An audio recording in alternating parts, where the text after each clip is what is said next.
सलाम everyone and welcome back to गोलोटी। आज मैं एक बहुत मजे का मीठा बना रही हूँ और सरप्राइजिंग बात इसमें यह है कि हम जूस लेंगे और उसको हमने सॉलिड बनाना है और सॉलिड बना के हमने इसके क्यूब्स बनाने हैं। तो ये पूरा एक साइंस एक्सपेरिमेंट मुझे तो लग रहा है ये बहुत मजे का है। ये टी टाइम स्नैक बहुत मजे का लगता है। इवन अगर आपके घर में गेस्ट्स आ रहे हैं तो आप इसको बना के रख सकते हो। ट्रस्ट मी, आधे घंटे में ये बन के तैयार हो जाता है अगर आप इसको बिल्कुल वैसे ही फॉलो करो जैसे कि मैं आपको बता रही हूँ। तो हमने इस ऑरेंज जूस के मीठे को बनाने के लिए मैंने क्या किया, सबसे पहले मैंने ले लिया 2.5 कप ऑरेंज जूस का।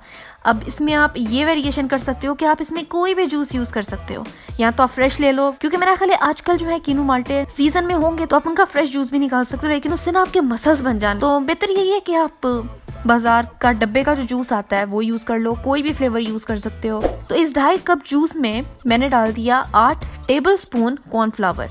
अब कॉर्नफ्लावर जो है ना वो इसको थिक करेगा और ये बहुत जल्दी इसको थिक करेगा। एंड डोंट वरी, इसमें कॉर्नफ्लावर का बिल्कुल भी टेस्ट नहीं आता। अब जूस आपका मीठा है या खट्टा है या कड़वा है उसके हिसाब से हमने इसमें डालनी है चीनी। मैंने यहाँ पे 3 टेबल स्पून डाली थी, लेकिन मुझे और ज़्यादा डालनी चाहिए थी क्योंकि मेरा जूस काफ़ी खट्टा था।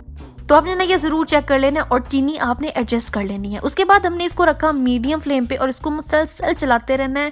इसको बैठने नहीं देना क्योंकि इसमें जो कॉर्नफ्लावर है वो नीचे बैठ जाता है और अगर नीचे बैठ गया तो जलना शुरू हो जाएगा। तो इसमें अब आप देख सकते हो कि इसको हार्डली 5 मिनट लगे होंगे कि ये इसको विस्क करते करते ये इतना ज़्यादा थिक हो गया।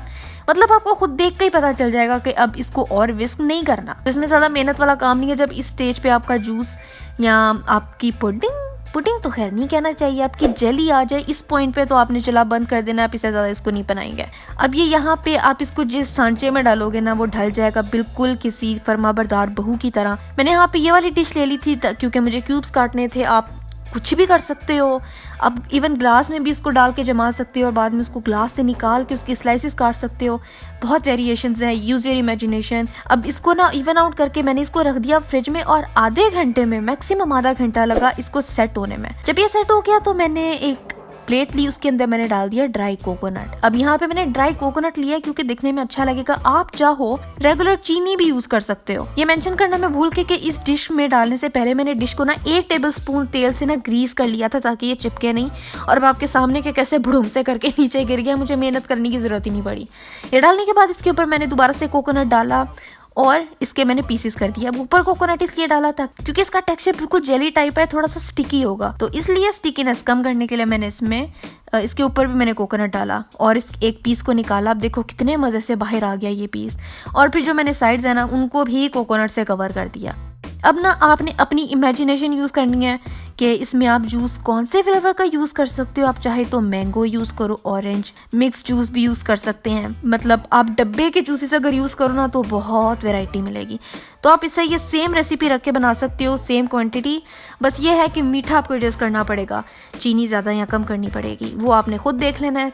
और ये बड़े मज़े का बनता है। आप चाय के साथ इसको पार्टी में रखो, बड़ा क्यूट लगेगा। इसके कलर में भी ना बड़ा पॉप आता है। आपने इसको जरूर ट्राई करना है। इसमें आप एक वेरिएशन ये भी कर सकते हो कि आप इसमें ड्राई फ्रूट भी डाल सकते हो। ड्राई फ्रूट को बहुत अच्छा सा चॉप करके वो अंदर डालो और उसको सेट कर लो। आई एम प्रीटी श्योर कि बहुत अच्छा लगेगा। वो भी मुझे पहले याद आया होता तो मैं पहले कर चुकी होती, लेकिन आपने ना इसको ट्राई करना है, अपनी इमेजिनेशन यूज करनी है। और जो फाइनल रिजल्ट होगा आपने मुझे इंस्टाग्राम पे दिखाना है ताकि मैं उसको अपनी स्टोरी पर लगा सकूं। और आज के लिए बस इतना ही था। मेरी लास्ट रेसिपी ये रही, यहाँ देखे सब्सक्राइब यहाँ करें। मेरा पहला चैनल है सनस बेकर, उसको भी सब्सक्राइब करें। अगली रेसिपी कौन सी होनी चाहिए मुझे भी बताएं और मैं मिलती हूँ आपसे अगली वीडियो में एक नई रेसिपी के साथ।